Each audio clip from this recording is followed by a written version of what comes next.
মানুষের কল্যাণ তখনই কার্যকর হয় নিজের ঈমান আমল যখন ঠিক হয়। আপনি মনে করেন সকাল 8টা থেকে নিয়ে রাত 2টা পর্যন্ত কষ্ট করছে, কিন্তু জোহরও পড়ে নাই, ফজরও পড়ে নাই, আসরও পড়ে নাই, মাগরিবও পড়ে নাই, এশার নামাজও পড়ে নাই, ওই যুবকের এই পুরা মেহনত বৃথা বৃথা।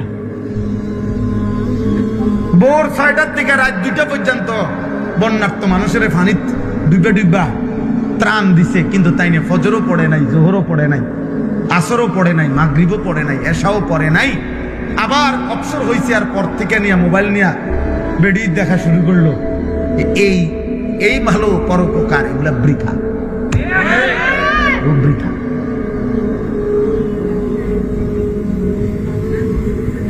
এই জন্য দোস্ত এটা জরুরি, আমি স্পষ্ট কথা, এতগুলো কথা বলার মাকসাদে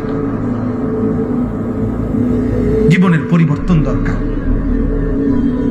এক এক সময় আমার কাছে কিতাব আছে, হযরত আবু দারদা রাদিয়াল্লাহু তাআলা আনহু, উনি বলছেন, নবীজির একজন বিখ্যাত সাহাবী। শোনেন মিয়া, ছেলেরা, বাপ, তোমরা যারা শুনতেছো শোনো। তিনি পরিষ্কার বলছেন, ইয়া আদম, হে বনি আদম, ইন্নামা আনতা আইয়ামুন, তুমি আনিসুর রহমান, তোমার জীবন মানে কি জানো? তিনি বলেন, হে হে বনি আদম, তুমি আসলে কিছু দিন, কিছু সময়, কিছু ঘন্টা, মিনিটের সমষ্টি, এটাই তোমার জীবন। ইন্নামা আনতা আইয়ামুন, আইয়াম কিছু দিনের সমষ্টি, এরই নাম তোমার হায়াত, এরই নাম তোমার হায়াত। যখনই তিনি বলছেন, ফাইদা কাযা মিনকা ইয়াউমুন, যখনই তোমার থেকে একটা দিন, একটা ঘন্টা চলে যায়, তখন ইনকাযা বা'দুক, তোমার জীবনের হায়াতের একটা অংশই কমে যায়, তোমার হায়াতের একটা অংশ কমে যায়।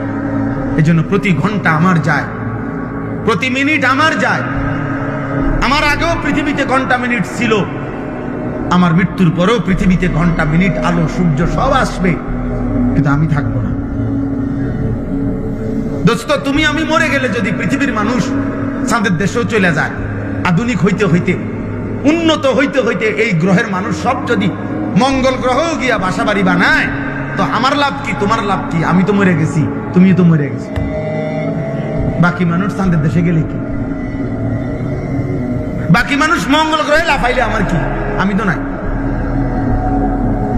আমি তো নাই।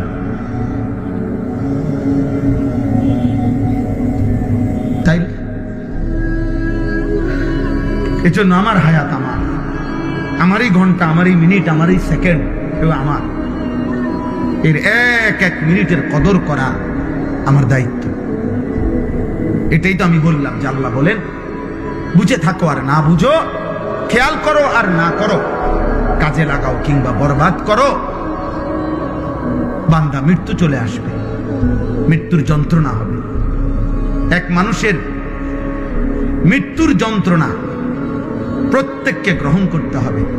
ইমানদারের মৃত্যু যন্ত্রণা হয়, নাফরমান বেঈমান পাপীরও মৃত্যু যন্ত্রণা হয়, সাকরাতুল মাউত, এটা কোরআনের শব্দ, আল্লাহ বলছেন। এই মৃত্যু যন্ত্রণা ইমানদারের জন্য আনন্দের, বেঈমান, মুশরিক, নাফরমান পাপীর জন্য ভীষণ কষ্ট, ভীষণ কষ্টে। বাকিগুলো পরে, মালাকুল মউত আজরাইল যখন জান কবজ করে তখনও ভীষণ কষ্ট হয়। কবরের জীবন ভীষণ কষ্টের, হাসরের ময়দানের দাঁড়িয়ে থাকা ভীষণ কষ্টের, মিজানের পাল্লায় বিচারের জন্য, আমলের মাফের জন্য দাঁড়িয়ে থাকা কষ্টের, ফুলসিরাত পার হওয়া কষ্টের, জাহান্নামের আযাব বড় কষ্টের।